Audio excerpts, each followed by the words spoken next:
Construction activity at the Sellwood Bridge in Portland, Oregon continued at a fast pace through late August and September of 2012.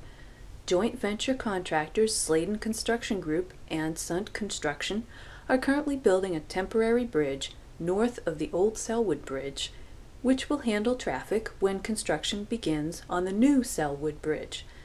Eventually, the trusses and deck of the old bridge will be shifted north onto 3 river piers and the first pier on each riverbank to create the temporary bridge.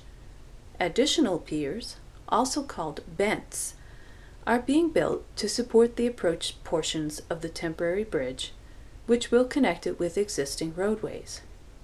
In this slideshow, you'll see some of the recent work on this project in the Willamette River and on its east and west banks. The beams shown on this barge are called translation beams. They will support the old bridge trusses as they get shifted over onto the river piers later in the project. The translation beams have been installed on the river piers. On the south side of the old Sellwood Bridge, construction has begun on a work bridge. This will enable work on and delivery of materials to the river piers of the new Sellwood Bridge later in the project. The first step in building the work bridge is to drive piles deep into the riverbed, just like the piles that were driven to build the piers on the north side of the old bridge. At first, it looks like a random collection of oddly spaced and angled piles, but each pier will be made up of a group of piles, and some piles are driven at an angle, which reduces the need for cross-bracing. At the east end of the old bridge, construction activities are confined to close quarters even after the removal of portions of buildings in the area. Work continued on the south wall of a townhouse in the River Park condominiums. On the south side of the old bridge, part of a building in the Sellwood Harbor condominiums was removed, and a retaining wall was constructed. Despite the removal of these structures, there isn't much extra space for this crane. Between the old bridge and River Park condos, piers are being built for the approach section of the temporary bridge coming from southeast Tacoma Street. As discussed in the previous slideshow, micropiles were first installed in the ground below where the piers will be built. Here, carpenters are installing formwork, which holds concrete in place. Here, the concrete has set and the formwork has been removed.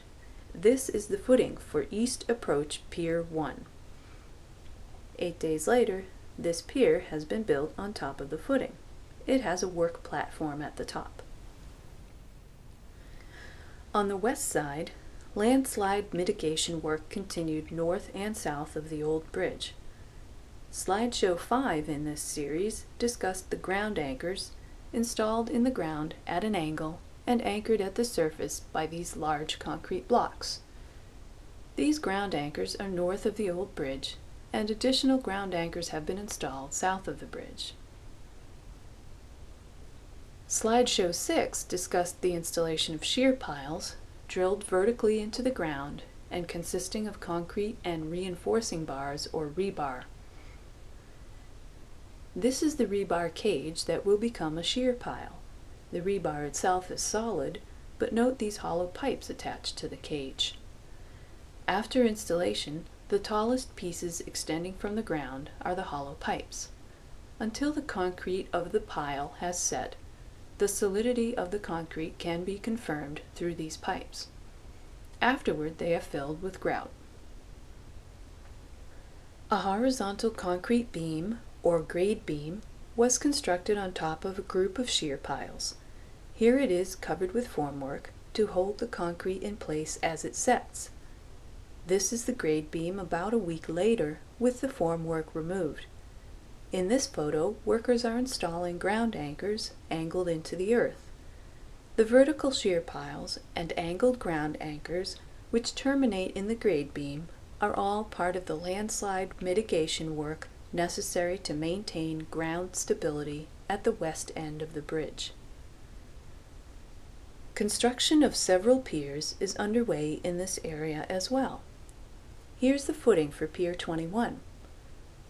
First, holes were bored into the ground and 8 piles were driven down to create the 2 four-legged structures to the right.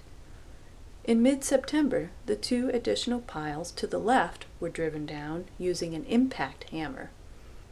This black frame is suspended from the crane over the pile on the left. This is the impact hammer, which is dropped repeatedly on top of the pile, forcing it into the ground. Here you can see the mechanism attached to the top of the pile, through which the hammer does its work without damaging the top of the pile. Here's Pier 21 about a week later. 2 piers are being built for the West End approach section of the temporary bridge coming from Southwest Macadam Avenue. These are the footings for West Approach Piers 1 and 2. This is West Approach Pier 1 several weeks later, and this is West Approach Pier 2 in late September. If you bike across the Sellwood Bridge, please note that the bike route on the west end has been changed. Here's the old route through one lobe of the approach to the old bridge. Here's where the new path begins at the west end of the bridge. Jersey barriers prevent you from entering the old path to the right down the stairs or the ramp, and a curb has been installed along the roadway to give bikes their own path around the turn. At the end of the curbed section, bikes can continue south or take a sharp turn along new pavement back to the old path under the bridge to continue north. This slideshow is the 7th in a series about the construction of a new Sellwood Bridge. For earlier slideshows, please visit www.sitespecificmedia.blogspot.com.